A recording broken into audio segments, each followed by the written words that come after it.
한의학 여러 서적에서 밥을 조금만 먹어도 금세 배가 불러오는 저기 포만감이 여러 가지 형태로 표현되어 있습니다. 그 중에서도 가장 유사한 표현이 식후도포라고 할 수 있습니다. 이는 식후에 포만감이 심하다는 표현으로 저기 포만감과 거의 유사한 표현이라 생각됩니다. 한의학에서는 이러한 식후도포의 주된 원인을 비기허로 표현을 하고 있습니다. 이것은 한의학에서 소화를 주로 담당하는 비장의 기운이 약한 것을 의미하는데, 이는 현대의학의 비장 스플린과는 다른 개념으로 위장에서 음식물을 소화 배출하고 소장에서 흡수되는 전반적인 소화 개념으로 보시면 됩니다. 그래서 이러한 저기 포만감을 의미하는 식후도포 증상을 치료할 때에는 소화기관에 기운 보충해주는 인삼이나 황기 같은 일종의 보약들이 많이 들어가게 됩니다. 한의학에서는 같은 소화불량 증상이라도 환자의 기운이 충분한 상태인지 아니면 허약한 상태인지에 따라 처방이 달라지게 됩니다.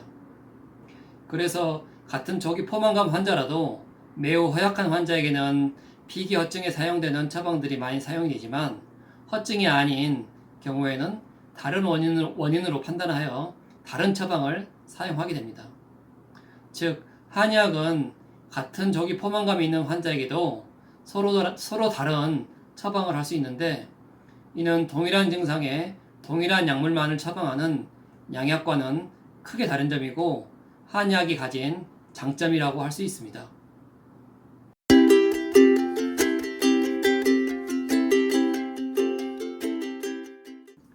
저희 한의원에서는 저기 포만감 같은 위장의 기능 이상을 진단하고 그 정도를 평가하기 위해서 위장 공능 검사나 양도락 같은 기능 검사를 시행하고 있습니다.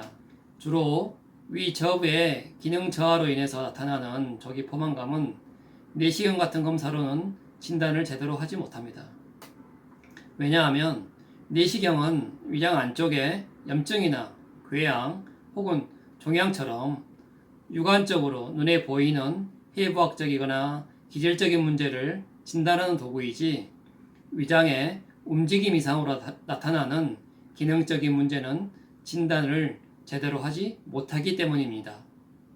하지만 양도락이나 위장 공능 검사와 같은 기능 검사를 해보면 구체적으로 위장의 기능 상태가 얼마나 안 좋은지 평가할 수 있고, 나중에 환자의 증상이 많이 호전되었을 때도 단순히 환자의 증상만 일시적으로 호전이 된 것인지 아니면 실제로 위장의 기능 자체가 많이 향상이 된 것인지 평가할 수 있는 장점이 있습니다.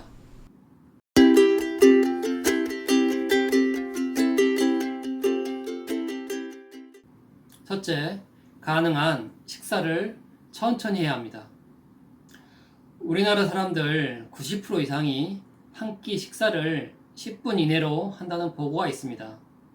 이는 너무 빨리 음식을 섭취하는 것으로 입안에서 치아에 의해서 제대로 씹히거나 침과 충분히 섞이지 않고 위로 들어가게 되면 그만큼 위장의 부담이 커지게 됩니다. 따라서 최소한 15분 이상이 걸리게끔 음식을 천천히 오래 씹고 삼키는 것이 매우 필요합니다. 두 번째, 소화되기 쉬운 음식들 위주로 식사를 하는 것이 좋습니다. 고단백 음식, 고지방 음식들이 일반적으로 맛이 더 좋습니다.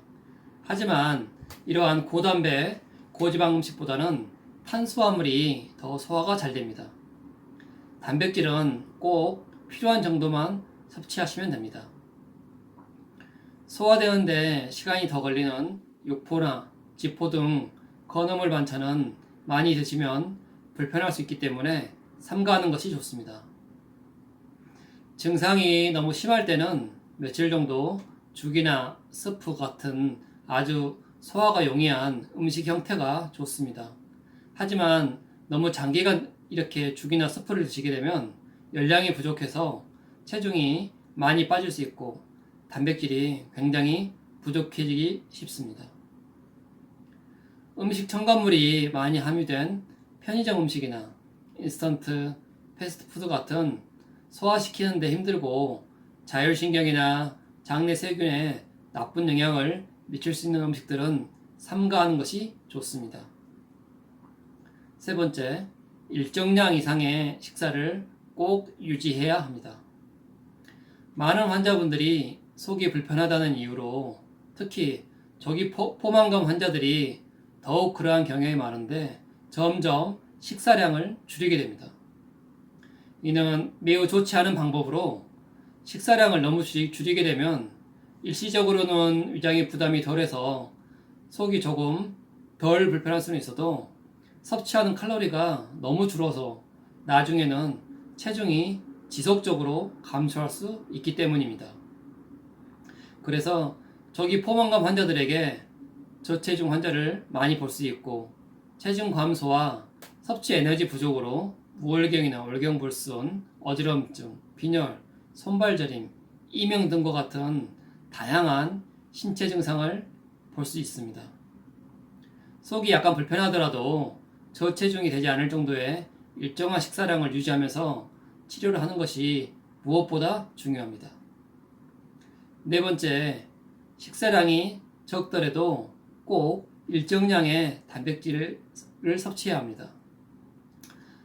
위장한테는 탄수화물보다는 단백질보다는 지방이 소화되는데 더 힘이 많이 들게 됩니다.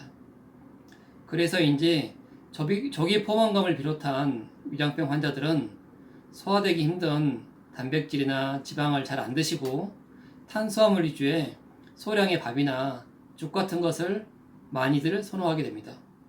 하지만 이러한 식사 패턴이 오래되면 인체의 필수적 요소인 단백질이 부족하게 되어서 근육량이 줄어들고 인체 각 기관이나 조직의 재생과 회복에 단백질 성분이 부족함으로써 몸의 회복이 더디게 일어납니다. 그리고 또한 몸의 면역력 또한 나빠질 수 있습니다. 따라서 소화되기 쉬운 상태의 단백질을 매 끼마다 일정 부분 조금씩은 꼭 섭취해야 합니다.